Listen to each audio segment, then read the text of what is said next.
Hello my dear students. So in today's video session we will discuss about mirror formula. Mirror formula is a very important topic from your school exam point of view as well as your competitive exam like Olympiad, NTSC etc. So क्या है कि बेटा mirror formula को start करने से पहले mirror formula में हमें कुछ साइन कन्वेंशन की रिक्वायरमेंट पड़ेगी क्योंकि मिरर फॉर्मूला का जो कॉन्सेप्ट है वो समझेंगे और फिर उसको जब हम न्यूमेरिकल्स में अप्लाई करेंगे तो हमें कुछ साइन कन्वेंशन की जरूरत पड़ेगी। साइन कन्वेंशन में बेसिकली क्या होता है, a certain set of rule होता है जिसमें हम देखते हैं कि ऑब्जेक्ट की डिस्टेंस है, object distance, image distance, radius of curvature, focal length, इन सभी को हम कभी पॉजिटिव लेंगे कभी नेगेटिव लेंगे। सो कब पॉजिटिव लेंगे कब नेगेटिव लेंगे उनके लिए एक सर्टेन सेट ऑफ रूल है जिसको यहाँ पे साइन कन्वेंशन का नाम दिया गया है। Okay, so first of all before starting mirror formula we will study about sign convention. So हमारा आज का टॉपिक रहेगा साइन कन्वेंशन रिलेटेड टू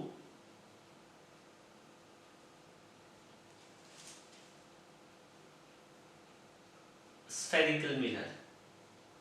आज की क्लास में हम स्फेरिकल मिरर से जो रिलेटेड साइन कन्वेंशन है उसको डिस्कस करेंगे सबसे पहले। सो यहाँ पे हमारे पास साइन कन्वेंशन क्या रहने वाली उसको डिस्कस करेंगे। ठीक है, बात यहाँ पे स्फेरिकल मिरर की हो रही है तो हम सबसे पहले, मैंने आपको मेरे जितने भी प्रीवियस जो लेक्चर्स हुए हैं उसमें स्फेरिकल मिरर के बारे में डिटेल में बताया, बट मैं एक बार फिर से आपको इंट्रोड्यूस करवा देता हूं कि स्फेरिकल मिरर क्या होता है। तो आपको पता है कि सबसे पहले हमारे पास एक होलो ग्लास का स्फीयर होता है। ठीक है, फिर उस होलो ग्लास के स्फीयर को कट कर लेते हैं, कट करके उसके दो पोर्शन हो जाते हैं। हम किसी भी एक पोर्शन को यूज करते हैं, दूसरे पोर्शन को साइड में कर देते हैं। ठीक है, अब मेरे पास ये क्या है बेटा, एक होलो ग्लास का स्फीयर का कटेड पार्ट है। ठीक है, अभी ये ग्लास ही है, फिर मैं क्या कर देता हूं, इस ग्लास के सरफेस पे एक साइड में पेंट कर देता हूं और जिस साइड में मैं पेंट करूंगा वो सरफेस बन जाएगा पेंटेड सरफेस और इसका जो अपोजिट वाला सरफेस है ये जो दूसरी तरफ वो बन जाएगा रिफ्लेक्टेड सरफेस। ओके, सो आपको पता है रिफ्लेक्टेड सरफेस इसलिए बोलते हैं क्योंकि इसी सरफेस पे सारे के सारे जो रिफ्लेक्शंस के फेनोमेना है वो यही टेक्स प्लेस करते हैं और पीछे वाला सरफेस है उसको हम पेंट करते हैं इसलिए उसको पेंटेड सरफेस बोलते हैं। अब ये जो क्या बन चुका है, स्फेरिकल मिरर बन चुका है और कॉन्वेक्स है या कॉनकेव उसको देखने के लिए मैंने बताया था जब भी आपको किसी मिरर को चेक करना हो वो कॉनकेव है या कॉन्वेक्स है, आप उसके रिफ्लेक्टेड सरफेस के सामने खड़े हो जाओ और आप रिफ्लेक्टेड सरफेस के सामने खड़े होंगे तो आप क्या पाओगे, मतलब आपको ऐसा लगे कि यू आर एंटरिंग इन ए केव। अब आप इस मिरर, स्फेरिकल मिरर के सामने खड़े होंगे तो आपको लगेगा ना कि यू आर एंटरिंग इन ए केव, आपको ऐसा फील आता है। तो ये जो मिरर रहेगा it will B concave mirror. ये कैसा मिरर रहेगा, कॉनकेव मिरर। ठीक है, आप इसको और डिटेल में लिखना चाहें थोड़ा सा तो इसको स्फेरिकल कॉनकेव मिरर का नाम दे सकते हो, बट इन जनरल हम कॉनकेव मिरर ही बार बार बोलेंगे। ठीक है बेटा, और फिर आपको पता है कि ये जो कॉनकेव मिरर होता है ठीक इसके सेंटर से एक इमेजिनरी लाइन पास करती है और जो इमेजिनरी लाइन पास करती है उसको हम क्या बोलते हैं, principal axis. This is our principal axis और प्रिंसिपल एक्सिस मिरर के जिस पॉइंट से पास करती है उसी पॉइंट को हम बोलते हैं पोल। दिस इज पोल।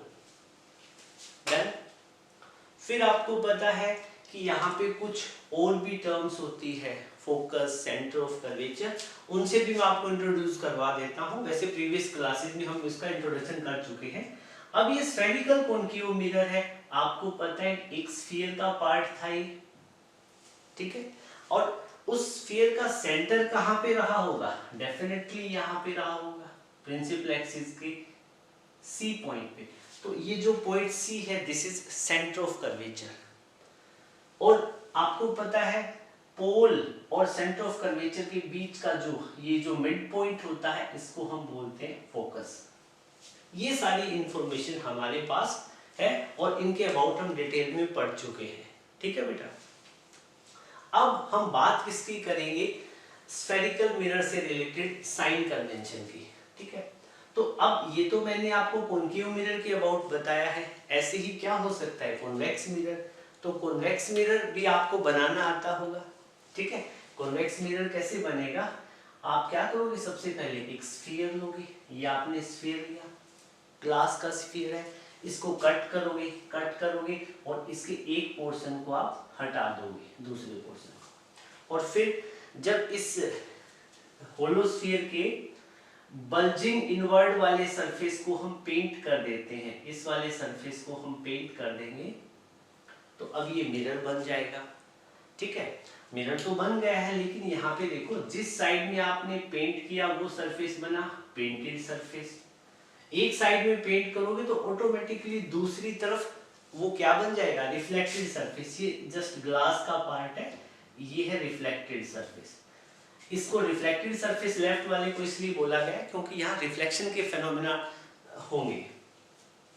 फिर अब एक बात बताओ, इस मिरर को चेक करना है कि ये कॉन्केव है या कॉन्वेक्स है, तो आप इसके रिफ्लेक्टेड सरफेस के सामने खड़े हो जाओ और इसको चेक करके देखो। आपको ऐसा फील आ रहा है कि यू आर एंटरिंग इन ए केव, नहीं फील हो रहा है, तो ये कैसा मिरर हो जाएगा, now it will B convex mirror. ये आपका बन जाएगा बेटा कॉन्वेक्स मिरर। ठीक है, और इसको हम ऐसे बोल सकते हैं this is spherical convex mirror. फिर इसके बाद में देखो, आपके पास में एक इमेजिनरी लाइन होती है, एक इमेजिनरी लाइन होती है जो मिरर के सेंटर से पास करती है, और इस एक्सिस को हम बोलते हैं प्रिंसिपल एक्सिस, जैसे हमने ऊपर देखा। और मिरर से जिस पॉइंट से ये पास करती है उसको बोलते हैं हम pole. This is the pole of mirror. Pole mirror का मेन पॉइंट होता है। ठीक है, आगे साइन कन्वेंशन में हम देखेंगे। फिर एक बात बताओ, मैं पूछूं कि सेंटर ऑफ कर्वेचर लेफ्ट में आएगा या राइट में आएगा, तो आपको ये पता है कि ये जो कॉन्वेक्स मिरर है किसी स्फीयर का पार्ट था, तो स्फीयर का पार्ट था तो ऐसे स्फीयर कंप्लीट होता, तो नेचुरली स्फीयर का सेंटर कहाँ था, सी, तो this is the centre of curvature of this convex mirror यहाँ पे। और पोल और सेंटर ऑफ कर्वेचर का जो मिड पॉइंट होता है वो होता है फोकस। ठीक है बेटा, तो ये क्या है कि कॉन्केव और जो कॉन्वेक्स मिरर आपने स्टडी किया है उससे रिलेटेड कुछ टर्म्स है, बाकी और भी बहुत सारी टर्म्स है जो हम इमेज फॉर्मेशन में डिस्कस कर चुके हैं। आपने देखा था image formation in concave mirror and convex mirror, तो उसमें हमने सारी टर्म्स को डिस्कस किया था। आपको उन टर्म्स की इंफॉर्मेशन नहीं है तो प्रीवियस वाले लेक्चर इसी सीक्वेंस में पीछे जाके आप वो लेक्चर देख सकते हो। अब बेटा sign convention related to spherical mirror में जो फर्स्ट रूल रहता है वो क्या है, फर्स्ट रूल क्या कहता है बेटा, object is always placed, object is always placed in left of mirror। मतलब क्या है, आपको जब भी मिरर से रिलेटेड जो हम फेनोमेना कोई भी डिस्कस करेंगे तो आपको मिरर के हमेशा लेफ्ट में ऑब्जेक्ट रखना है। फॉर एग्जांपल ये मेरे पास मैंने कॉन्केव मिरर बना दिया है, ठीक है, और यहाँ पे मेरे पास कैसा मिरर है, दिस इज कॉन्वेक्स मिरर, ये कॉन्वेक्स मिरर है, ठीक है, और दोनों मिरर से जो इमेजिनरी लाइन पास कर रही है, ग्रीन कलर में जो डॉटेड लाइन है ये प्रिंसिपल एक्सिस है, ठीक है। तो एक बात बताओ, कह रहे कि ये आपके पास कॉन्केव मिरर है, तो कॉन्केव मिरर में जब भी आप ऑब्जेक्ट रखोगे तो ऑब्जेक्ट को मिरर के लेफ्ट में रखोगे, यहाँ पे ऑब्जेक्ट रहेगा, ठीक है। अब आपके पास में ये वाला कॉन्वेक्स मिरर है, तो कॉन्वेक्स मिरर के आपको लेफ्ट में ही ऑब्जेक्ट रखना पड़ेगा, ये रूल है, इसी को फॉलो करना पड़ेगा, ठीक है। सेकंड पॉइंट आपको क्या कहता है, सेकंड पॉइंट भी काफी इंटरेस्टिंग है। सेकंड पॉइंट है कि all the distances related to mirror, mirror से रिलेटेड जितने भी डिस्टेंसेस है, all the distances related to mirror should be measured from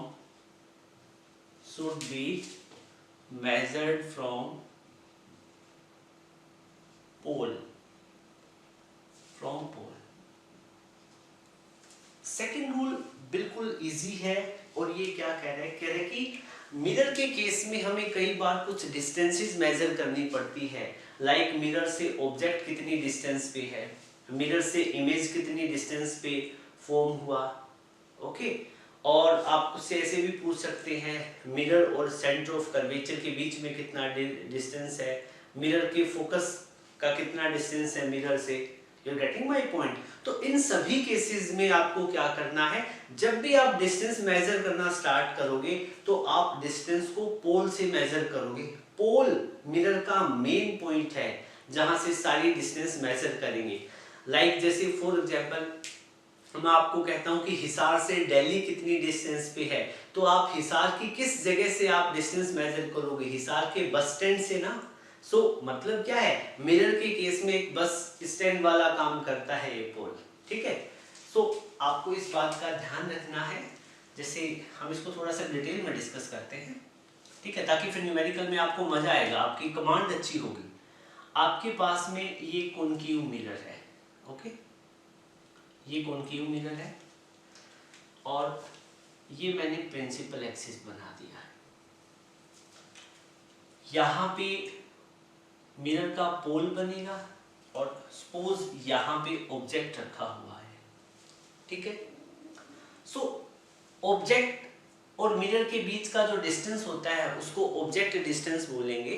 but आपको इस चीज को अच्छे से समझना पड़ेगा कि जो आपके पास में मिरर होता है, मिरर का जो पोल होता है और ऑब्जेक्ट होता है, उनके बीच का डिस्टेंस होता है, उसी को हम क्या बोलते हैं, object distance. Object distance, you are getting my point, ठीक है। और अब क्या होता है कि ये आपके पास में कॉनकेव मिरर है। कॉनकेव मिरर में इमेज रियल भी बनती है और वर्चुअल भी बनती है।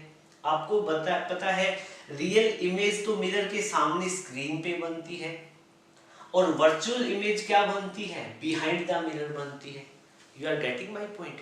अब बाय डिफॉल्ट मैं आपको यूं कह देता हूं कि एक ऐसी सिचुएशन है मेरे सामने कि आपने कॉनकेव मिरर के सामने ऑब्जेक्ट रखा हुआ है, इस तरीके से रखा हुआ है कि उसकी इमेज मिरर के सामने ही किसी आई पॉइंट पे बन रही है। यहाँ पे एक स्क्रीन लगी हुई है, उस स्क्रीन पे बन रही है।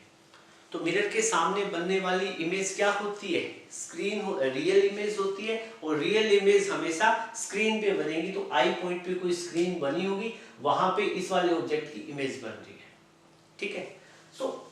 अब हमें फेनोमेना डिस्कस नहीं करना है, मेरे को ये बताना है कि इमेज का कितना डिस्टेंस होगा। आपसे जब भी पूछे कि इमेज का डिस्टेंस कितना होगा मिरर से, तो बेटा आप क्या करोगे, आप मिरर के पोल से इमेज के बीच का डिस्टेंस कैलकुलेट करोगे। कितना होगा, v होगा। कितना होगा, v। मतलब इमेज डिस्टेंस को रिप्रेजेंट किससे करते हैं, स्मॉल v से। So this will be image distance. Image distance, ये थोड़ा सा कंजस्टेड हो गया। आप डायग्राम में इमेज डिस्टेंस को ऊपर भी लिख सकते हो, ठीक है। ऊपर मेरा रूल ये लिखा हुआ था ताकि कोई कंफ्लिक्शन ना हो, इसलिए मैंने ऐसे लिख दिया, ठीक है बेटा। अब एक बात बताओ, ये तो मैंने आपको कॉनकेव मिरर का वो केस बताया है जिसमें इमेज मिरर के सामने बन रही है, ठीक है। मैंने इमेज फॉर्मेशन आपको बताया था, जैसे ये आपके पास में कॉनकेव मिरर है, ठीक है, और ये प्रिंसिपल एक्सिस है, और प्रिंसिपल एक्सिस जहां से पास की वहां पे बनेगा पोल, और मिरर के सामने आपने रखा ऑब्जेक्ट, मिरर के सामने आपने ऑब्जेक्ट रखा हुआ है, ठीक है। अब एक बात बताओ, यहाँ मिरर का पोल है, यहाँ सेंटर ऑफ कर्वेचर होगा कहीं, यहाँ पे कहीं क्या होगा, फोकस। अब एक ऐसी सिचुएशन है, हमने स्टडी की है इमेज फॉर्मेशन इन कॉनकेव मिरर में, कि जब आप ऑब्जेक्ट को फोकस और पोल के बीच में रखते हो ऑब्जेक्ट को, तो जो इमेज बनती है वो बिहाइंड द मिरर बनती है कॉनकेव मिरर के केस में। तो इमेज सपोज करो यहाँ पे बन गई, इमेज कहाँ बन गई, यहाँ पे आई पॉइंट पे, और बिहाइंड द मिरर बनने वाली इमेज वर्चुअल होती है। ठीक है, हम इस टॉपिक पे अच्छे से डिस्कशन कर रहे हैं, नहीं तो रूल्स तो 5 मिनट का काम है, सारे के सारे रूल हम यूं चुटकियों में खत्म कर देंगे। ठीक है, बट इसको थोड़ा सा डिटेल में पढ़ेंगे। सो बेटा एक बात बताओ, यहाँ पे पोल है, पोल और ऑब्जेक्ट के बीच का डिस्टेंस क्या होता है, u, ये तो ऑब्जेक्ट डिस्टेंस आपने दिखा दिया, और यहाँ पे पोल और इमेज के बीच का डिस्टेंस है, ये क्या चीज है, इमेज डिस्टेंस है। You are getting my point. So चाहे ऑब्जेक्ट का डिस्टेंस हो या इमेज का डिस्टेंस हो, उन सभी डिस्टेंसेस को हम पोल से ही मेजर करेंगे। किससे मेजर करेंगे, पोल से। सो एक काम और करता हूं मैं, अब मैं एक और केस यहाँ पे ड्रॉ करता हूं। यहाँ मेरे पास नीचे स्पेस है, यहाँ पे सपोज करो मैंने कॉनकेव मिरर बना दिया। आई थिंक यहाँ पे विजिबिलिटी आपको होगी, यहाँ पे कॉनकेव मिरर मैंने बना दिया। ठीक है, और ये उसका मैंने प्रिंसिपल एक्सिस ड्रॉ कर दिया, यहाँ पे बना बेटा पोल। ठीक है, सो आपको पता है सेंटर ऑफ कर्वेचर यहाँ होगा और फोकस यहाँ पे होगा। कुछ और डिस्टेंसेस की भी बात कर लेते हैं। मैं आपसे पूछता हूं कि मिरर से सेंटर ऑफ कर्वेचर कितनी डिस्टेंस पे है, तो फर्स्ट ऑफ ऑल आपको पोल पे जाके बैठना है, बिकॉज पोल मिरर का बस स्टैंड है। ठीक है, सो इस केस में मैं आपसे पूछता हूं सेंटर ऑफ कर्वेचर मिरर से कितनी डिस्टेंस पे है, तो आप पहले पोल पे जाओगे। पोल और सेंटर ऑफ कर्वेचर के बीच का डिस्टेंस कितना होता है, r, रेडियस ऑफ कर्वेचर। हमने डिटेल में डिस्कस किया कितना होता है, r। तो यहाँ पे P और C के बीच का डिस्टेंस कितना हो जाएगा, r। r आपके पास में है रेडियस ऑफ कर्वेचर, पहले आपको याद होगा, लिख चुके हम। फिर अब मैं आपसे पूछूं कि फोकस कितनी डिस्टेंस पे है मिरर से, तो आप क्या करोगे, पोल और फोकस के बीच का जो डिस्टेंस है स्मॉल f, उसको मेंशन कर दोगे, दैट इज फोकल लेंथ। सो इस तरह से मतलब क्या है, जितनी भी डिस्टेंस हमें मेजर करनी पड़े मिरर के केस में, वो सारी की सारी हम पोल से मेजर करेंगे। नाउ थर्ड रूल है अपने पास साइन कन्वेंशन का। थर्ड रूल क्या कहता है बेटा, ये भी बहुत ही अच्छा रूल है। ये कहता है कि all the distances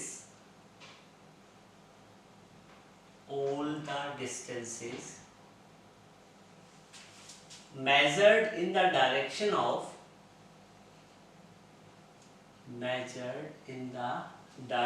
of incident ray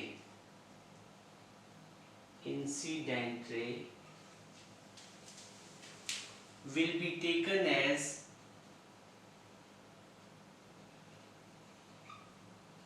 positive, उसको हम क्या लेंगे, positive, and opposite to it will be negative, will be taken negative. क्या थर्ड पॉइंट क्या कह रहा है बेटा, ठीक है, ये कह रहा है कि आपके पास में कोई मिरर है, ठीक है, ये आपने मिरर बना लिया है कॉनकेव मिरर, और यहाँ पे आप ये प्रिंसिपल एक्सिस वगैरह दिखाओ, और यहाँ पे पोल है। ठीक है, अब आपको कह रहा है देखो आपको ऑब्जेक्ट कहाँ पे रखना है, हमेशा मिरर के लेफ्ट में रखना है, हमेशा, ऑलवेज। फर्स्ट रूल यही है आपका। ऑब्जेक्ट क्या होता है, ऑब्जेक्ट एक सोर्स ऑफ लाइट होता है, जिससे लाइट या तो रियलिटी में एमिट होगी या उससे लाइट एमिट होती हुई अपीयर होगी। मतलब क्या है, वो रियल ऑब्जेक्ट हो सकता है या वर्चुअल ऑब्जेक्ट हो सकता है। वो कहाँ पे रहेगा, मिरर के सामने। सपोज हमने बाय डिफॉल्ट रियल ऑब्जेक्ट लिया हुआ है, ये ऑब्जेक्ट वो है, it can be sun, torch, bulb, कुछ भी हो सकता है, रियल ऑब्जेक्ट है, बाय डिफॉल्ट ले रहा हूं मैं। तो ऑब्जेक्ट यहाँ पे होगा, तो ऑब्जेक्ट से इंसिडेंट रे एमिट होगी। वैसे तो लाइट 360 के एंगल पे एमिट होगी, बट हमें तो मिरर के केस में डिस्कस करना है, तो हमारे काम की तो वही रेज है ना जो इस डायरेक्शन में ट्रेवल करेगी। तो ऑब्जेक्ट से जो मिरर की तरफ ऐसे रेज जाएगी, इन्हीं रेज को हम बोलेंगे इंसिडेंट रे। और एक बात का ध्यान रखना कि मिरर के केस में इंसिडेंट रे की डायरेक्शन हमेशा लेफ्ट टू राइट रहेगी, लेफ्ट टू राइट। ये लेफ्ट टू राइट आपको लिखने की रिक्वायरमेंट नहीं है, इसमें बताने की जरूरत नहीं है। हाँ, आपको पता है इंसिडेंट रे की डायरेक्शन ये रहेगी। ठीक है, हम रूल की बात करें, रूल क्या कहता है? रूल ये कहता है बेटा कि जब इंसिडेंट रे की डायरेक्शन ये हो, ठीक है, और इसी डायरेक्शन में कोई आपको डिस्टेंस मेजर करना हो, तो उस डिस्टेंस को आप पॉजिटिव काउंट करोगे, उस डिस्टेंस के आगे पॉजिटिव प्लस का सिंबल लगा देंगे। या फिर क्या हो, आपके पास में इंसिडेंट रे की डायरेक्शन ये है लेफ्ट टू राइट, हमेशा लेफ्ट टू राइट रहेगी मिरर के केस में, और तो उस केस में आपको डिस्टेंस मेजर करना पड़े इंसिडेंट रे की अपोजिट डायरेक्शन में। मतलब आपको इंसिडेंट रे की डायरेक्शन के अपोजिट में चल के कोई डिस्टेंस मेजर करना हो, ये पॉइंट बेहद इंपॉर्टेंट है, तो उस डिस्टेंस को हम नेगेटिव काउंट करेंगे। न्यूमेरिकल में खूब यूज होगा ये पॉइंट, ठीक है। सो यहां पे हम सिचुएशन देखते हैं। देखो, अब यहां पे कॉनकेव मिरर है और कॉनकेव मिरर के सामने ऑब्जेक्ट रखा है, तो इंसिडेंट रे की डायरेक्शन ये होगी लेफ्ट टू राइट। और कोई आपसे ये सवाल पूछ ले कि बेटा आप ये बताओ कि ऑब्जेक्ट डिस्टेंस कितना होगा, ठीक है। तो एक बात बताओ, मैं कोई भी आपसे यूं पूछता है कि ऑब्जेक्ट डिस्टेंस कितना होगा, तो ऑब्जेक्ट डिस्टेंस अभी हमने डिस्कस किया था, ये पोल और ऑब्जेक्ट के बीच का डिस्टेंस होगा, ठीक है। तो आपको क्या करना है, सबसे पहले पोल पे जाओगे या ऑब्जेक्ट पे जाओगे? अरे all the distance will be measured from pole, pole से मेजर करेंगे हम डिस्टेंस। तो आप पोल से ऑब्जेक्ट की डिस्टेंस मेजर करोगे तो आपको इस डायरेक्शन में चल के मेजर करना पड़ेगा ना, फ्रॉम राइट टू लेफ्ट। मतलब आपको इंसिडेंट रे की अपोजिट डायरेक्शन में चलना पड़ रहा है यहां पे। You are getting my point? So इस केस में आपको पूछे कि पोल और ऑब्जेक्ट के बीच का डिस्टेंस कितना होगा, तो आपको पोल से ऑब्जेक्ट की तरफ चलना पड़ेगा इस डायरेक्शन में। और आपको पता है पोल और ऑब्जेक्ट के बीच का डिस्टेंस, ऑब्जेक्ट डिस्टेंस होता है, उसको हम u से रिप्रेजेंट करेंगे, ठीक है। तो एक बात बताओ, incident ray left to right और डिस्टेंस मेजर करने की direction from right to left, दोनों अपोजिट है, तो इस केस में हम u की वैल्यू को क्या लेंगे, नेगेटिव। u की वैल्यू, ऑब्जेक्ट डिस्टेंस को नेगेटिव काउंट करेंगे। ये जो रूल है इनको आप ऐसे ब्रैकेट में बंद कर दें, ठीक है। ये जो मैंने ग्रीन बॉक्स में ये जो केसेस बताए हैं, ये थर्ड रूल को जस्टिफाई कर रहे हैं कि थर्ड रूल ये बातें बताता है। डन, ठीक है। अब मेरे पास एक और सिचुएशन है, ठीक है। अब मैं कॉनकेव मिरर के केस में जब इमेज फॉर्मेशन होता है तब क्या रहता है वो देखते हैं। मेरे पास यहाँ पे कॉनकेव मिरर है, ये मैंने कॉनकेव मिरर ड्रॉ कर दिया है, ठीक है बेटा। ये प्रिंसिपल एक्सिस दिखा दी है और यहाँ पे मैंने पोल बना दिया है। यहाँ पे कॉनकेव मिरर के सामने यहाँ पे ऑब्जेक्ट रखा हुआ है, ठीक है। यहाँ पे F होगा, यहाँ पे C होगा, यहाँ पे 2F होगा या C से इधर, मतलब आपने मिरर से कुछ फाइनाइट डिस्टेंस पे, कुछ डिस्टेंस पे आपने ऑब्जेक्ट रखा हुआ है। मिरर आपका कॉनकेव मिरर है।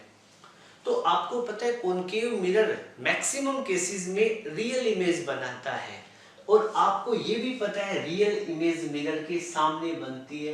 रियल इमेज बनी मिरर के सामने यहाँ पे आई पॉइंट पे, ठीक है। सो इस वाले केस में कोई आपसे कहता है कि ऑब्जेक्ट डिस्टेंस बताओ और इमेज डिस्टेंस बताओ, तो आप बता सकते हो, बिल्कुल बता सकते हो आप, बिल्कुल भी मुश्किल नहीं है। इस वाले केस में ऑब्जेक्ट तो हमेशा ही मिरर के लेफ्ट में रखा जाएगा। ऑब्जेक्ट आप यहाँ पे रखोगे तो रेज मिरर की तरफ ऐसे ट्रेवल करेगी और ऑब्जेक्ट से निकलने वाली रेज या सोर्स ऑफ लाइट से निकलने वाली रेज इंसिडेंट रे होती है। तो one thing is sure, incident ray की डायरेक्शन ये बनेगी। ठीक है बेटा, ओके। अब मैं आपसे कहूं कि आप मुझे ऑब्जेक्ट डिस्टेंस बताओ कितना है, तो ऑब्जेक्ट डिस्टेंस को कैलकुलेट करने के लिए एक बार फिर से बता रहा हूं, हम कहां पे आएंगे, पोल से, पोल पे, पोल से ऑब्जेक्ट की तरफ चलेंगे इस डायरेक्शन में। ठीक है, मतलब क्या है, पोल से हम इस डायरेक्शन में चलेंगे तो हमें मिलेगा ऑब्जेक्ट डिस्टेंस। और आपको पता है पोल और ऑब्जेक्ट के बीच का डिस्टेंस क्या होता है, u। कितना रहता है बेटा, u। और पोल और इमेज के बीच का डिस्टेंस, पोल से इमेज के बीच का डिस्टेंस मेजर करेंगे, पोल से इमेज का डिस्टेंस मेजर करेंगे तो अगेन हम इस डायरेक्शन में चलेंगे। कहां से चलेंगे, पोल से इमेज की तरफ ऐसे चलेंगे। ठीक है, और ये पोल और इमेज के बीच का डिस्टेंस कितना रहता है बेटा, v। इस डिस्टेंस को हम बोलते हैं v। ठीक है, अब मैं आपसे ये पूछूं कि इस वाले केस में u की वैल्यू को पॉजिटिव लोगे या नेगेटिव, तो एक बात बताओ, इंसिडेंट रे की डायरेक्शन लेफ्ट टू राइट है, आप ऑब्जेक्ट डिस्टेंस मेजर करोगे तो आप कहां से कहां चलोगे, राइट टू लेफ्ट।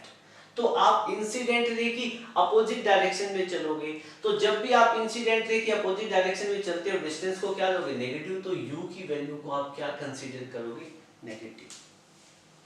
ठीक है, सो अब v की वैल्यू यहाँ पे कितनी होगी, v की वैल्यू देखो, इंसिडेंट रे की direction left to right, v की वैल्यू मेजर करोगे तो आप इंसिडेंट रे की अपोजिट डायरेक्शन में चलोगे, तो v की वैल्यू भी क्या लोगे, नेगेटिव। बात समझ में आई। ऐसा हो सकता था कि भाई यहाँ पे पोल से ऑब्जेक्ट के बीच का डिस्टेंस कितना था, 20 सेंटीमीटर, डन। तो यहाँ पे आपको u की वैल्यू कितनी लेनी थी, -20 सेंटीमीटर। ओके, और आपको पोल से इमेज के बीच का डिस्टेंस मेजर किया और वो आपको मिला कितना, सपोज करो 7 सेंटीमीटर। v की वैल्यू कितनी है, 7। तो यहाँ पे v की वैल्यू को आप ऐसे लिखोगे -7 सेंटीमीटर। डन, ठीक है। सो ये आपको बहुत अच्छे से समझ में आया होगा। ठीक है, सो अब आपको एक और चीज का पता है। ठीक है, हम कॉन्केव मिरर को ही डिस्कस करेंगे पहले। कॉन्केव मिरर के केस में ये तो हमने कौन सा केस डिस्कस किया है, जब इमेज मिरर के सामने ही बने। तो कई बार कॉन्केव मिरर में इमेज पीछे भी तो बनती है। ठीक है, आपको ये सारी डिटेल लिखने की जरूरत नहीं है, आपको कॉन्सेप्ट समझना है। ठीक है, उसमें वर्चुअल के केस में कुछ वेरिएशन है कॉन्सेप्ट में, इसलिए मैं आपको करवा रहा हूं। ये कॉन्केव मिरर है, this one is principal axis, और यहां पे पोल है, और आपको पता है ऑब्जेक्ट तो भाई आपको कहां रखना पड़ेगा, ऑब्जेक्ट हमेशा आपको मिरर के लेफ्ट में, या यूं कहिएगा कि इन फ्रंट ऑफ मिरर यहां पे रखना पड़ेगा। ठीक है, तो मैं ऑब्जेक्ट यहां नहीं रख रहा हूं एक बार। ठीक है, मैं आपसे एक यूं क्वेश्चन पूछता हूं कि इसको पूरा हम यहां पे करते मिरर को, तो यहां इसका सेंटर ऑफ कर्वेचर आता। ठीक है, यहां इसका कौन सा पॉइंट होता, सी, सेंटर ऑफ कर्वेचर। यहां इसका क्या होता, फोकस। तो कॉन्केव मिरर का ये फोकस है, ये सेंटर ऑफ कर्वेचर है। अब एक बात बताओ, कॉन्केव मिरर के पोल और फोकस के बीच में मैं ऑब्जेक्ट रखता हूं यहां पे, तो मेरा इमेज कैसा बनता है, वर्चुअल। और बिहाइंड द मिरर सपोज करो इमेज मेरा बन गया यहां पे। अब इस वाले केस में मैं आपसे पूछूं कि ऑब्जेक्ट डिस्टेंस कितना है, तो आप क्या करोगे, पोल से ऑब्जेक्ट की तरफ चलोगे, तो ये वाला डिस्टेंस कितना है, u, और पोल से इमेज के बीच का डिस्टेंस कितना है, v। ठीक है, और ऑब्जेक्ट आपने लेफ्ट में रखा है, तो नेचुरली इंसिडेंट रे की डायरेक्शन कौन सी रहेगी, left to right. Incident ray की डायरेक्शन ये है। पोल से ऑब्जेक्ट का डिस्टेंस मेजर करोगे तो आपको राइट टू लेफ्ट आना पड़ेगा। इंसिडेंट रे की अपोजिट डायरेक्शन में आप आए तो यहाँ पे u की वैल्यू आपको क्या लेनी पड़ेगी, नेगेटिव। डन। और मैं आपसे कहूं कि v की वैल्यू क्या होगी, प्लस या माइनस, नेगेटिव या पॉजिटिव। तो देखो इंसिडेंट रे की डायरेक्शन लेफ्ट टू राइट है और आपको इमेज डिस्टेंस मेजर करना है, तो आपको पोल से इमेज की तरफ चलोगे तो आपको ऐसे चलना पड़ेगा ना, पोल से इमेज की तरफ। मतलब जो डायरेक्शन इंसिडेंट रे की है वही डायरेक्शन आपकी डिस्टेंस मेजर करने की है, दोनों सेम डायरेक्शन होगी। तो इस केस में इमेज क्या लोगे, इमेज डिस्टेंस को पॉजिटिव, v को क्या लोगे पॉजिटिव। केसेस हमने डिस्कस किए हैं, ये सारे के सारे केस हमने कॉनकेव मिरर के केस में डिस्कस किए हैं। ये केसेस किसमें थे, कॉनकेव मिरर। ये भी कैसा मिरर है, कॉनकेव मिरर। ठीक है, मतलब जब आप इमेज फॉर्मेशन आपने पहले पढ़ा होगा तो आपको ये सारे केसेस समझ में आ गए होंगे। ठीक है, हाँ अब हम एक कॉन्वेक्स मिरर को और डिस्कस करते हैं। कॉन्वेक्स मिरर के केस में क्या रहेगा। ठीक है, सो मैं यहाँ पे इनको नंबरिंग कर दूं। दिस इज फर्स्ट केस था, फर्स्ट सिचुएशन थी, सिचुएशन है कोई केस नहीं, आपको एज इट इज नोटबुक में नोट कर लेने हैं। ये सेकंड केस डिस्कस किया था, ये थर्ड सिचुएशन डिस्कस की थी और अब हम फोर्थ सिचुएशन डिस्कस करेंगे। कॉनकेव की कंप्लीट हो चुकी है, ये दोनों कॉनकेव की थी, ये मैंने वैसे जर्नल में कोई भी केस ले लिया था। फोर्थ केस में कॉन्वेक्स में एक ही केस में सब कंप्लीट हो जाएंगे, क्योंकि आपको पता है कॉन्वेक्स मिरर में ऑब्जेक्ट कहीं पे भी रखो इमेज कैसी बनेगी, वर्चुअल बनती है, बिहाइंड द मिरर। ओके, सो यहाँ पे मैं एक कॉन्वेक्स मिरर बना रहा हूं, ये this is convex mirror. Okay बेटा, और प्रिंसिपल एक्सिस ड्रॉ कर दो। पॉइंट कौन से होंगे, यहाँ पे पोल। ठीक है, यहाँ पे पोल ही ड्रॉ कर दो और कुछ ड्रॉ करने की रिक्वायरमेंट ही नहीं है। अदरवाइज आपको पता है यहाँ पे सेंटर ऑफ कर्वेचर बनेगा, यहाँ पे फोकस। ठीक है, सो अब एक बात बताओ बेटा, अब कॉन्वेक्स मिरर के सामने आपको ऑब्जेक्ट हमेशा लेफ्ट में रखना है, तो लेफ्ट लिए मैंने ऑब्जेक्ट रखा यहाँ पे। ऑब्जेक्ट जब मैं यहाँ रखूंगा तो इमेज हमेशा बिहाइंड द मिरर बनती है। कॉन्वेक्स के केस में यहाँ बनेगी, यहाँ बनेगी, यहाँ बनेगी। कॉन्वेक्स मिरर के केस में इमेज हमेशा वर्चुअल बिहाइंड द मिरर और डिमिनिश्ड इन साइज बनती है। सो सपोज करो कि इमेज यहाँ बन गई किसी पॉइंट आई पे। ठीक है, ऑब्जेक्ट आपने यहां रखा है तो नेचुरल सी बात है इंसिडेंट रे की डायरेक्शन लेफ्ट टू राइट होगी। ठीक है, और अब मैं आपसे पूछूं कि ऑब्जेक्ट डिस्टेंस कितना होगा, तो ये बिल्कुल इजी क्वेश्चन है। पोल और ऑब्जेक्ट के बीच का, पोल से आप ऑब्जेक्ट की तरफ राइट टू लेफ्ट आओगे तो u डिस्टेंस ये होगा। और आपसे पूछूं इमेज डिस्टेंस कितना होगा, तो पोल से इमेज की तरफ जाओगे, ये आपको इमेज डिस्टेंस मिल जाएगा p और i के बीच में कितना, v। ठीक है, और मैं आपसे कहता हूं कि यहाँ पे u की वैल्यू क्या होगी और v की वैल्यू क्या होगी। ठीक है, तो एक सिंपल सी बात है, u की वैल्यू देखो, इंसिडेंट रे की डायरेक्शन लेफ्ट टू राइट है और आप ऑब्जेक्ट डिस्टेंस मेजर करोगे तो आपको राइट टू लेफ्ट चलना पड़ेगा, तो u की वैल्यू आपको क्या लोगे, नेगेटिव। और v की वैल्यू क्या है, जो इंसिडेंट रे की डायरेक्शन है वही इमेज डिस्टेंस मेजर करने की डायरेक्शन है, तो v क्या रहेगा, पॉजिटिव।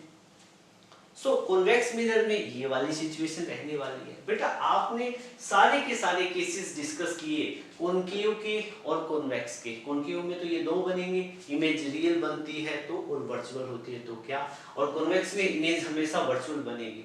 इन सभी केसेस में आपको कुछ सिमिलर नजर आया। फर्स्ट केस को तो छोड़ दो, ये तो मैंने वैसे ही इन जनरल डिस्कस किया था। तो देखो कॉनकेव मिरर के ये दोनों केस थे, u यहाँ पे नेगेटिव आया, u यहाँ पे नेगेटिव आया, u यहाँ पे नेगेटिव आया। बेटा हमेशा ही जब भी आप न्यूमेरिकल मिरर फॉर्मूला पे बेस सोल्व करोगे तो मतलब आंख बंद करके आप u की वैल्यू क्या ले सकते हो, नेगेटिव ले सकते हो, क्योंकि ऑब्जेक्ट आप हमेशा ही लेफ्ट में रखोगे। ठीक है, तो वो जो डिस्टेंस होगा वो हमेशा ही साइन कन्वेंशन के अकॉर्डिंग नेगेटिव होगा। ठीक है, और v की वैल्यू डिपेंड करती है, जिस केस में इमेज वर्चुअल बनेगी, जिस केस में इमेज वर्चुअल बनेगी बिहाइंड द मिरर बनेगी, वहां v पॉजिटिव होगा। तो कॉनकेव का ये वाला केस है, जब ऑब्जेक्ट को फोकस और बॉल के बीच रखते हैं तो v पॉजिटिव होता है, तो यहाँ पे v की वैल्यू प्लस होगी और कॉन्वेक्स में हर टाइम v की वैल्यू क्या रहेगी, पॉजिटिव रहेगी। जब हम बार बार ये न्यूमेरिकल डिस्कस करेंगे, कॉन्सेप्ट्स डिस्कस करेंगे, तो ये चीज़ें क्लैरिफाई हो जाएंगी। ठीक है, हाँ आपको ये रूल्स याद होने चाहिए, फिर बिल्कुल भी दिक्कत नहीं आएगी। ठीक है, अब फोर्थ रूल है साइन कन्वेंशन का, जो कि बेहद इजी है। अगेन एक बार फिर से, फोर्थ रूल क्या कहता है, द डिस्टेंसेस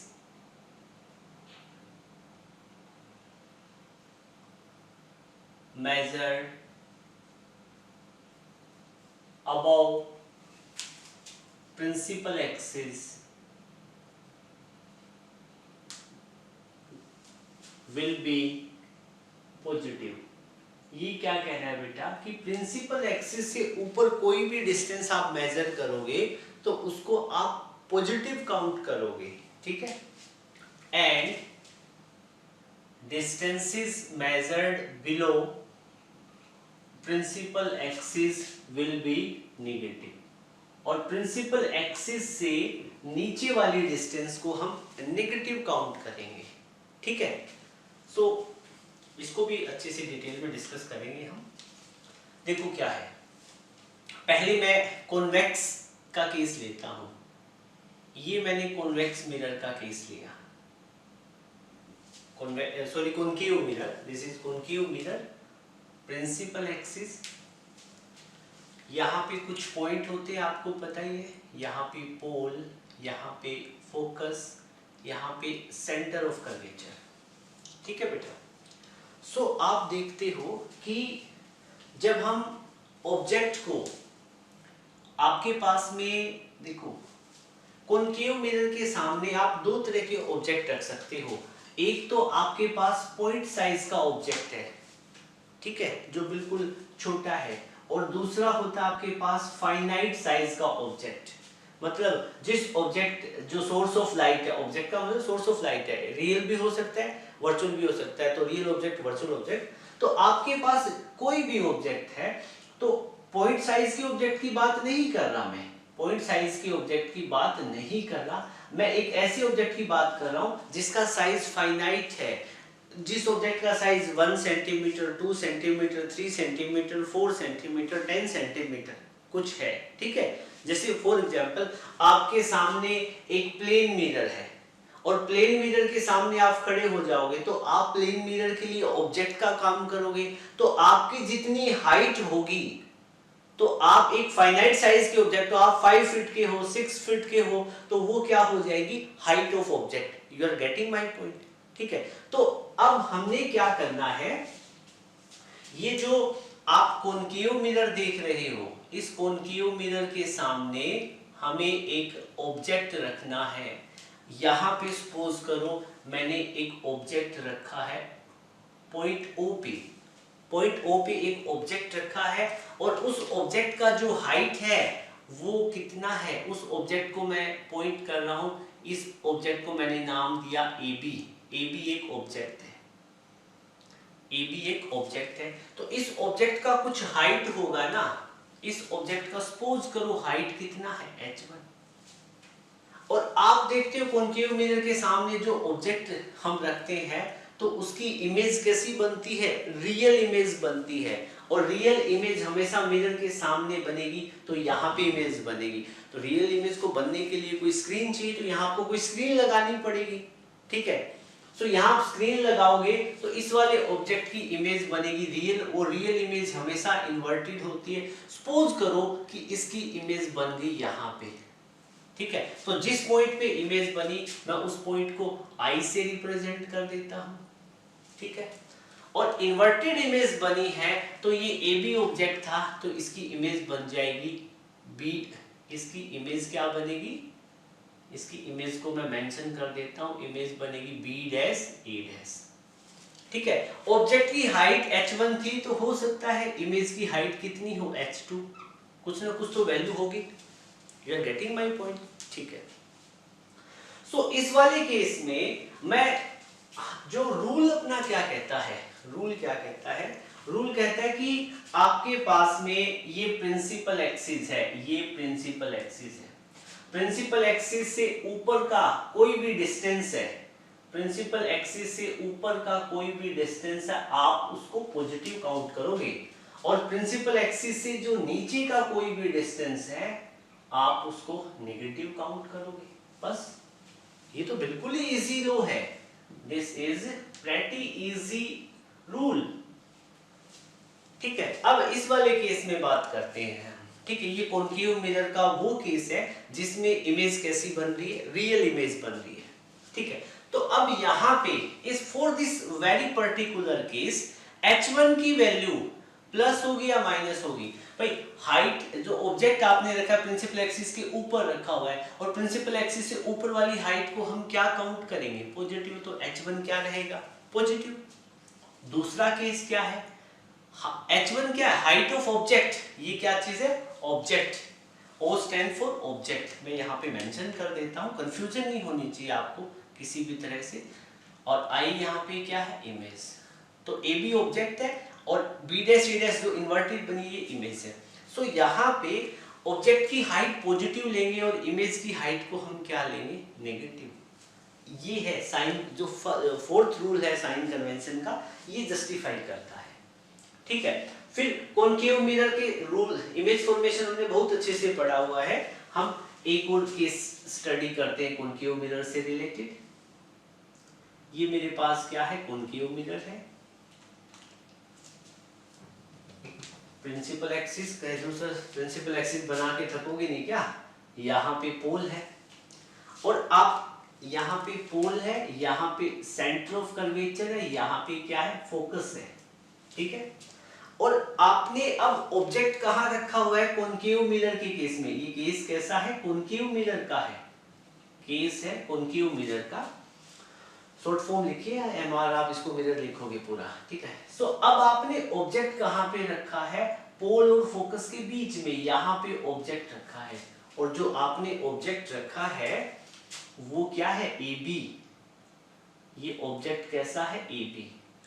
और इस AB ऑब्जेक्ट की हाइट कितनी है? h1। ये जो AB ऑब्जेक्ट है इसकी हाइट कितनी है? h1।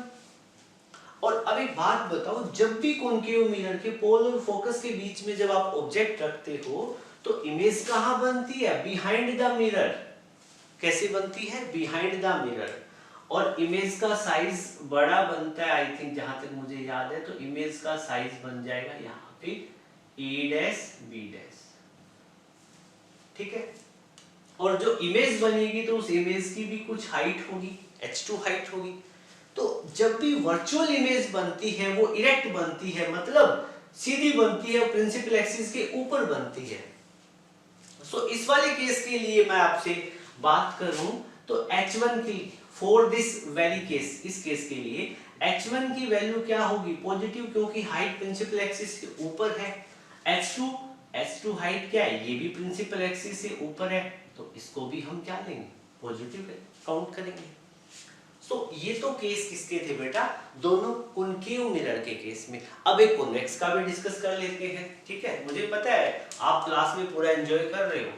ठीक है, सो ये मेरे पास कॉन्वेक्स मिरर है। कॉन्वेक्स मिरर का एक ही केस बनेगा क्योंकि इसमें हमेशा वर्चुअल इमेज बनती है। ठीक है, सो ये मैंने कॉन्वेक्स मिरर बना लिया है।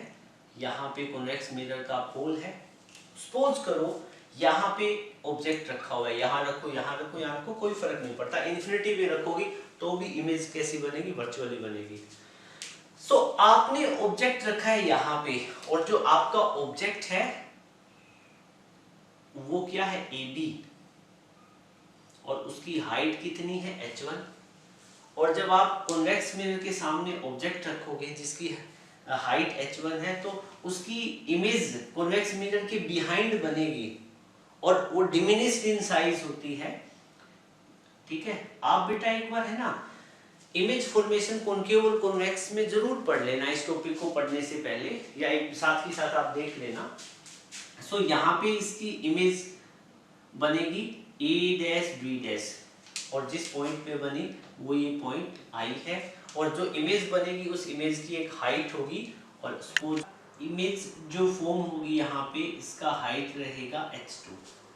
सो in this case convex mirror के इस केस में हम according to fourth rule of sign convention हम देखेंगे कि h1 हाइट है, इसको हम पॉजिटिव कंसीडर करेंगे because this height is above principal axis. Similarly h2 height of image है इस केस में, तो यहाँ पे भी इसको क्या कैलकुलेट करेंगे, पॉजिटिव ही, क्योंकि दोनों प्रिंसिपल एक्सिस से ऊपर है। So my dear student, it was all about the sign convention related to spherical mirror. तो स्फेरिकल मिरर से रिलेटेड ये तो थी हमारी साइन कन्वेंशन।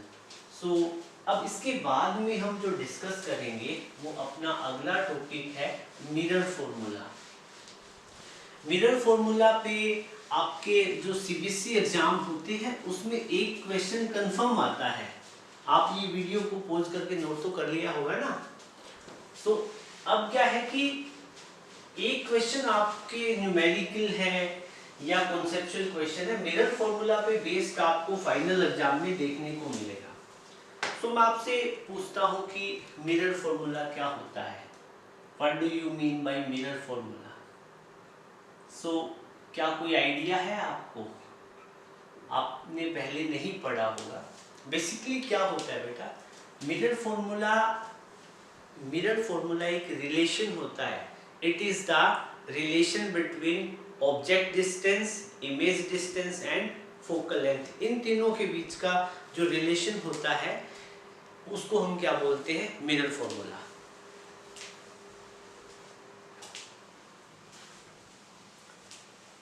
सो आप यहां पे लिखोगे it is relation between object distance, image distance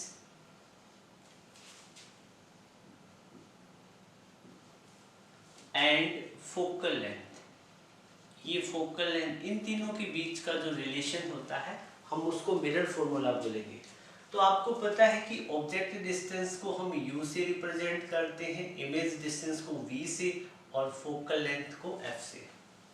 so यहाँ पे जो मिरर फॉर्मूला होता है उसको हम लिखेंगे 1/f is equal to 1/u plus 1/v।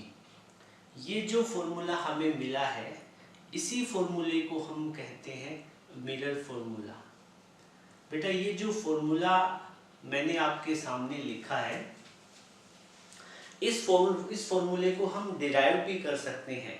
Class 12th की फिजिक्स में जब ऑप्टिक्स यूनिट हम स्टडी करते हैं तो वहाँ पे इसको हम मिरर इक्वेशन भी बोलते हैं या मिरर फॉर्मूला बोलते हैं। इसको हम ज्योमेट्री की हेल्प से इस फॉर्मूले को बड़े ही इजीली डिराइव कर सकते हैं। बट जहाँ तक आपके सिलेबस का कंसर्न है इसका डेरिवेशन हमें नहीं करना, हमें जस्ट इसी फॉर्मूले का यूज करके इसकी एप्लीकेशन को स्टडी करना है। ठीक है। सो यहाँ पे आपको ये मैंने बता दिया है, u ऑब्जेक्ट डिस्टेंस है, v इमेज डिस्टेंस, f क्या चीज है, फोकल लेंथ है। सो एक और बात बताओ, जब मैंने आपको कॉनकेव मिरर या कॉन्वेक्स मिरर जब करवाए थे पहले तो आपको ये बताया था, जैसे फॉर एग्जांपल ये मेरे पास कॉनकेव मिरर है, ओके, और ये प्रिंसिपल एक्सिस है, यहाँ पे पोल, यहाँ पे सेंटर ऑफ कर्वेचर, यहाँ पे फोकस। तो पोल और सेंटर ऑफ कर्वेचर के बीच का जो डिस्टेंस है वो क्या रहता है, रेडियस ऑफ कर्वेचर। पोल और फोकस के बीच का डिस्टेंस क्या होता है, focal length.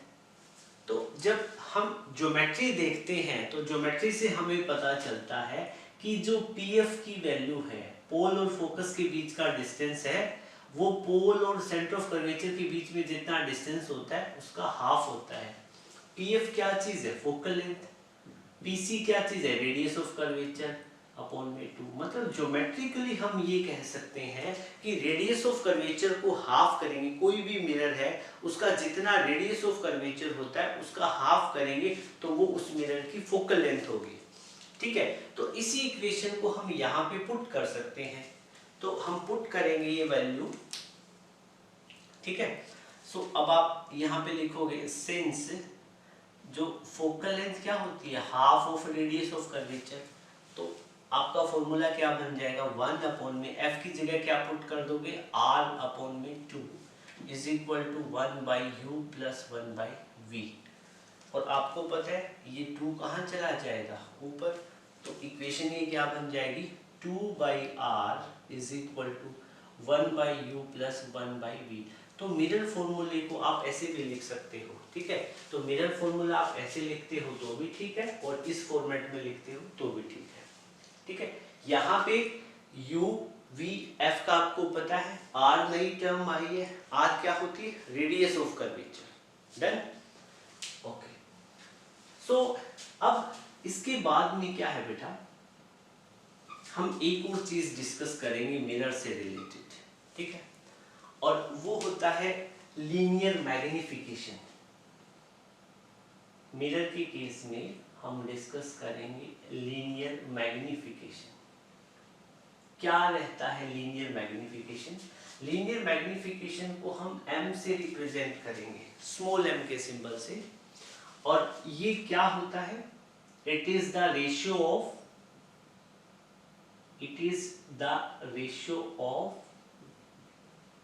height of image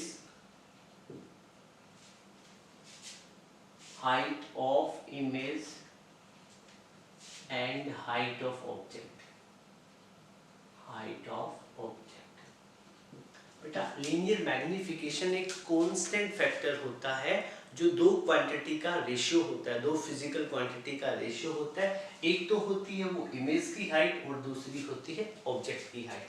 तो इसका फॉर्मूला हम यहाँ से लिखें तो m क्या चीज होता है, m होता है हाइट ऑफ ऑब्जेक्ट, m क्या होगा, हाइट ऑफ इमेज अपॉन में हाइट ऑफ ऑब्जेक्ट। अभी पीछे जो हमने केसेस डिस्कस किए थे, तो हाइट ऑफ इमेज को मैं h2 से रिप्रेजेंट कर रहा था और हाइट ऑफ ऑब्जेक्ट को h1 से।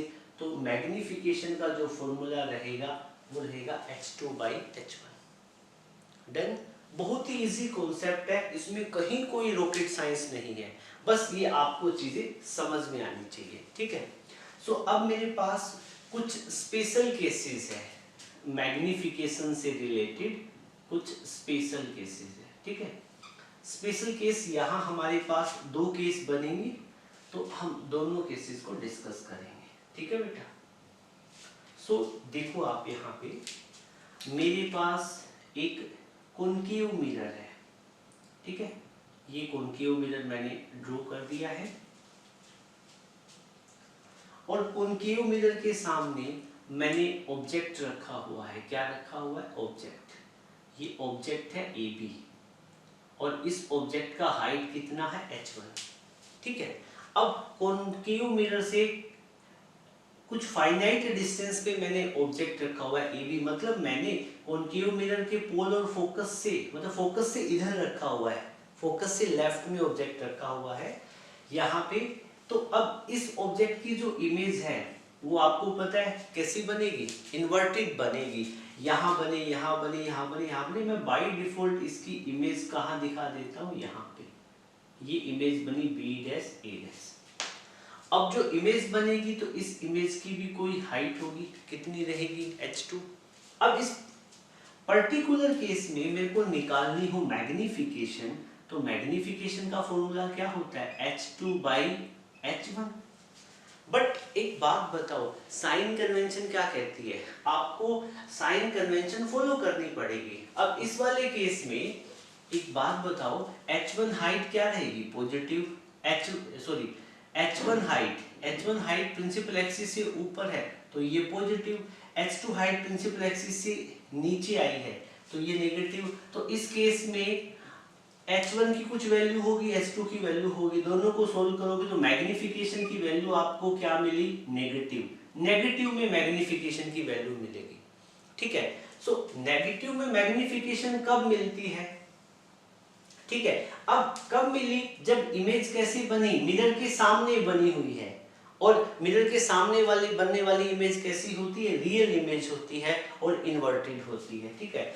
सो यहाँ पे आप एक पॉइंट नोट करेंगे, क्या नोट करेंगे, इफ मैग्निफिकेशन m कैसा हो, नेगेटिव, मैग्निफिकेशन की वैल्यू नेगेटिव होगी, ठीक है, कब, देन मैग्निफिकेशन की वैल्यू नेगेटिव होगी, उसका मतलब क्या है, इमेज कैसी बनी है, image is real and inverted. Inverted और रियल इमेज के केस में मैग्निफिकेशन की वैल्यू कैसी आएगी, नेगेटिव। मतलब जब भी आप इस चीज को ऐसे याद रखिएगा, जब भी इमेज रियल बनेगी उस टाइम पे मैग्निफिकेशन कैसी रहेगी, नेगेटिव। डन, सिंपल सी बात है, मैंने आपको ये केस लेके बता दिया है, ठीक है। अब कॉन्केव मिरर का ही मैं दूसरा केस लेता हूं, एक और तीसरा केस भी हम डिस्कस कर सकते हैं कॉन्वेक्स का, बट मैं पहले कॉन्केव मिरर की बात करता हूं। ये कॉन्केव मिरर मैंने बनाया, ठीक है, कॉन्केव मिरर है, प्रिंसिपल एक्सिस ड्रॉ कर दो, यहाँ पे कॉन्केव मिरर का पोल, यहाँ पे फोकस, यहाँ पे सेंटर ऑफ कर्वेचर और भी कहीं इंफिनिटी होगा। अब मैंने क्या किया हुआ है, ऑब्जेक्ट रखा है पोल और फोकस के बीच में, मतलब ऑब्जेक्ट मैंने कहाँ रखा बेटा, पोल और फोकस के बीच में, यहाँ पे ऑब्जेक्ट रखा AB, इसकी हाइट कितनी है, h1। तो जब ऑब्जेक्ट मैं कॉन्केव मिरर के पोल और फोकस के बीच में रखता हूँ, तो उस केस में इमेज कैसी बनती है, इमेज बनती है वर्चुअल, और बिहाइंड द मिरर इमेज बनी सपोज A', B', और इस इमेज का हाइट कितना रहेगा, h2। आई थिंक आपको विजिबल है ये, ठीक है। सो अब इस इमेज की हाइट कितनी बनी, h2।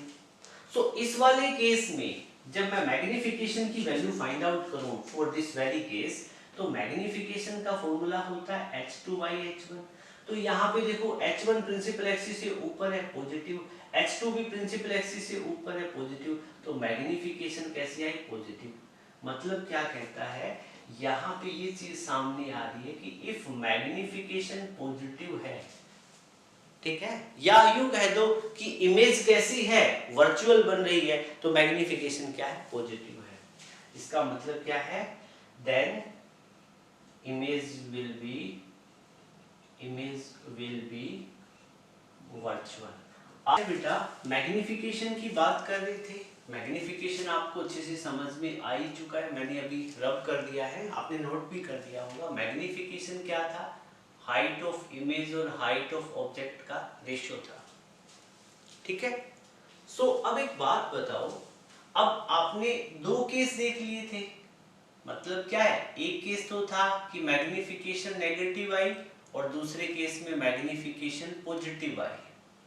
जब मैग्निफिकेशन नेगेटिव आती है तो इमेज कैसी होती है, रियल इमेज होती है, और रियल इमेज इन्वर्टेड होती है। डन, ठीक है, ये पॉइंट आपने कर लिया। और दूसरा केस बना था मैग्निफिकेशन पॉजिटिव, तो मैग्निफिकेशन पॉजिटिव के केस में इमेज कैसी बनी थी, ये मैग्निफिकेशन पॉजिटिव कब आई थी, जब इमेज वर्चुअल बनी थी, और वर्चुअल इमेज इरेक्ट होती है, ठीक है बेटा। ये केस हमने स्टडी कर लिए थे। फिर क्या है कि हम कुछ और देखते हैं, यहाँ तो मैग्निफिकेशन नेगेटिव और पॉजिटिव आपको ये जस्टिफाई करता है कि इमेज रियल है या वर्चुअल है, वहीं से मैग्निफिकेशन नेगेटिव पॉजिटिव बनी। अब हमारे पास एक और केस है, स्पेशल केस। फर्स्ट तो ये था, अब दूसरा सेकंड केस। सेकंड केस क्या कहता है, कह रहा है कि इफ मैग्निफिकेशन की वैल्यू 1 आ जाए मैथमेटिकली, मतलब हाइट ऑफ इमेज और हाइट ऑफ ऑब्जेक्ट का रेशियो 1 आ जाए, मैग्निफिकेशन 1 आने का मतलब क्या है, इट मीन मैग्निफिकेशन का फॉर्मूला क्या होता है, h2/h1। मैग्निफिकेशन की वैल्यू 1 होगी तो 1 is equal to h2/h1, cross multiply करेंगे तो h1/h2। तो इस कंडीशन में क्या होगा, h1 और h2 इक्वल हो जाएंगे। जब आप कोई कैलकुलेशन कर रहे हो और वहां मैग्निफिकेशन की वैल्यू 1 आ जाए, ठीक है, तो उस केस में हाइट ऑफ इमेज और हाइट ऑफ ऑब्जेक्ट क्या है, इक्वल रहेगी। You are getting my point. इस केस में क्या रहेगा, height of image, height of h1 क्या हाइट ऑफ ऑब्जेक्ट है, हाइट ऑफ ऑब्जेक्ट और हाइट ऑफ इमेज इक्वल रहेगा। You are getting my point? क्या ऐसा केस आपने देखा है कहीं पे? देखो, नहीं देखा तो मैं बता देता हूं। जैसे कॉनकेव मिरर की बात करते हैं, कॉनकेव मिरर का यहाँ पे क्या होता है, पोल, यहाँ पे फोकस, यहाँ पे सेंटर ऑफ कर्वेचर। तो देखो, मैंने सेंटर ऑफ कर्वेचर पे ए बी ऑब्जेक्ट रखा। कॉनकेव मिरर के सामने सेंटर ऑफ कर्वेचर पे ऑब्जेक्ट रखते हैं तो इमेज कहाँ बनती है? सेंटर ऑफ कर्वेचर पे बनती है इमेज। रियल इमेज बनती है लेकिन इन्वर्टेड बनती है। बनती कहाँ पे? जब आप सी पे ऑब्जेक्ट रखोगे, सेंटर ऑफ कर्वेचर पे ऑब्जेक्ट रखोगे तो इमेज भी वहीं पे बनेगी, सेम साइज की बनेगी। तो सपोज करो कि ऑब्जेक्ट का साइज कितना था h1 और इमेज का कितना है h2। आपको पता है यहाँ पे जो साइज, मतलब ऑब्जेक्ट का साइज कितना है h1 h के इक्वल है, और तो इमेज का साइज h2 भी किसके इक्वल होगा? h के इक्वल होगा। तो इस वाले केस में मेरे को मैग्निफिकेशन निकालनी हो h2 by h1, तो h2 कितना h, h1 कितना h, तो कैंसिल आउट करोगे तो 1 नहीं आ जाएगा आपके पास। तो इस वाले केस में मैग्निफिकेशन 1 आती है। मतलब जब मैग्निफिकेशन 1 आ जाए उसका मतलब क्या है? आपने मिरर के सामने 2 सेंटीमीटर का ऑब्जेक्ट रखा है तो मिरर के अंदर उसकी इमेज कितनी बनी है? 2 ही सेंटीमीटर की बनी है। ठीक है, तो ये केस किसका है? जब मैग्निफिकेशन 1 आ जाए। इसको बनाने की जरूरत नहीं है, ये मैंने आपकी नॉलेज के लिए वैसे ही बता दिया था। ठीक है, फिर ये तो सेकंड का केस फर्स्ट था। फिर सेकंड केस डिस्कस करते हैं। ये कहता है कि इफ मैग्निफिकेशन की वैल्यू ग्रेटर देन 1 हो जाए। ग्रेटर देन 1 होने का मतलब क्या होता है? m का फॉर्मूला होता है h2 by h1। ठीक है, तो m की वैल्यू 1 से ज्यादा हो जाए, इट मीन जैसे लेटस m की वैल्यू कितनी होगी? 2, मैग्निफिकेशन 2 होगी, तो 2 देखो 1 से ज्यादा ही है ना। ठीक है, तो मैग्निफिकेशन की वैल्यू 2 पुट करोगे तो ये हो जाएगा h2 by h1, h2 by h1। सो आप देखोगे h2 इज इक्वल टू क्या हो जाएगा? Twice of h1। मतलब यहाँ पे h2 क्या चीज है? हाइट ऑफ इमेज, और h1 क्या है? Height of object. मतलब जब मैग्निफिकेशन 1 से ज्यादा होगा तो उस केस में आप क्या देखोगे? क्या होगा? Height of image will be greater than height of object. Height of object, you are getting my point? ठीक है, तो ये वो वाला केस है जब कॉनकेव मिरर में आप देखते हो इमेज का साइज बहुत बड़ा बन जाता है प्रिंसिपल एक्सिस से नीचे।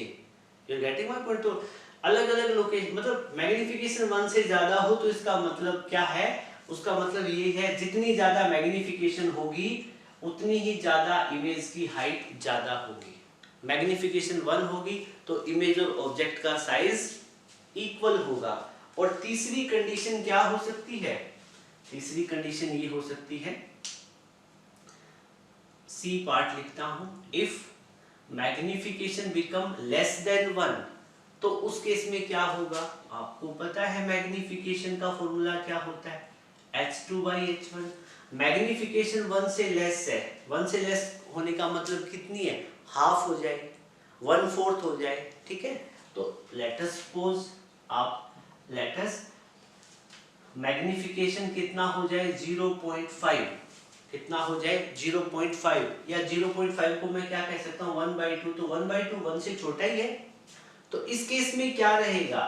तो देन आप देखोगे मैग्निफिकेशन की वैल्यू कितनी है? 1/2 is equal to h2 by h1। तो इसको क्रॉस मल्टीप्लाई करोगे तो h1 कितना हो जाएगा? ट्वाइस ऑफ h2, और h2 की वैल्यू आप निकालोगे तो h1/2।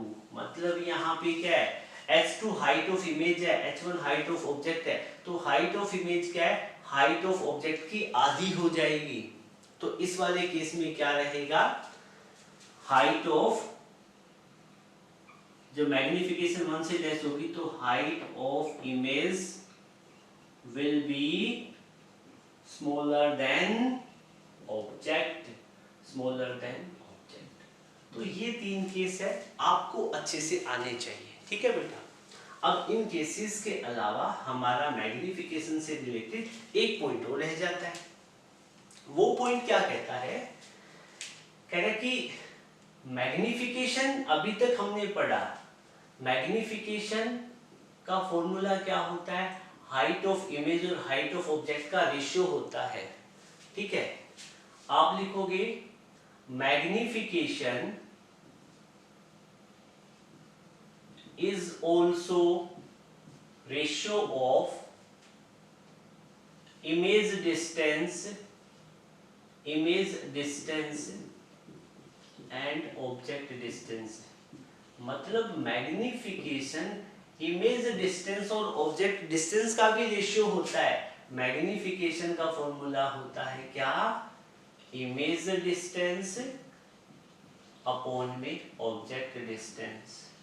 मतलब आप ऐसा नहीं है कि इसको हाइट ऑफ इमेज और ऑब्जेक्ट और इमेज की फॉर्म में लिखोगे, आप इसको इमेज डिस्टेंस और ऑब्जेक्ट डिस्टेंस के फॉर्मेट में भी लिख सकते हो, बट इसके फॉर्मूले में एक आगे माइनस का सिंबल आ जाता है, ठीक है। सो मैग्निफिकेशन को आप यूं भी लिख सकते हो, minus of v by u. You are getting my point. ये भी फॉर्मूला बनता है, ये माइनस सिंबल है, ये फॉर्मूले से आया है जब इसको डिराइव किया था। जैसे हमारे पास एक फॉर्मूला मिरर फॉर्मूला था 1/f = 1/v + 1/u, तो वहां पे 1/v और 1/u के बीच में प्लस का सिंबल था। तो यहाँ पे जो माइनस का सिंबल देखते हो, ये फॉर्मूले से डिराइव हुआ है। जब हमने इसका ज्योमेट्रिकल इंटरप्रिटेशन किया तो वहां से इसके अंदर क्या आ जाता है, नेगेटिव साइन आ जाता है, ठीक है। सो अब आपके पास में एक मास्टर फॉर्मूला बन चुका है। वो मास्टर फॉर्मूला क्या है, सो अल्टीमेटली हम क्या लिख सकते हैं, अल्टीमेटली हम लिख सकते हैं मैग्निफिकेशन क्या होता है, h2/h1, height of image upon में हाइट ऑफ ऑब्जेक्ट, या फिर उसको लिख सकते हैं नेगेटिव ऑफ v/u। ये मैग्निफिकेशन का फॉर्मूला बन गया। अब आपको मिरर फॉर्मूला और मैग्निफिकेशन से रिलेटेड ये फॉर्मूले न्यूमेरिकल करने के लिए याद होने चाहिए। ओके, सो बेटा it was all about today's class. Next class में हम डिस्कस करेंगे मिरर फॉर्मूला से रिलेटेड न्यूमेरिकल, जो कि आपके फाइनल एग्जाम के लिए बेहद इंपॉर्टेंट रहेंगे। सो आज की क्लास के लिए इतना ही। आपको वीडियो अच्छा लगा हो तो प्लीज इसको लाइक करना और अपने मैक्सिमम फ्रेंड के साथ शेयर करना। So thank you, have a good day ahead.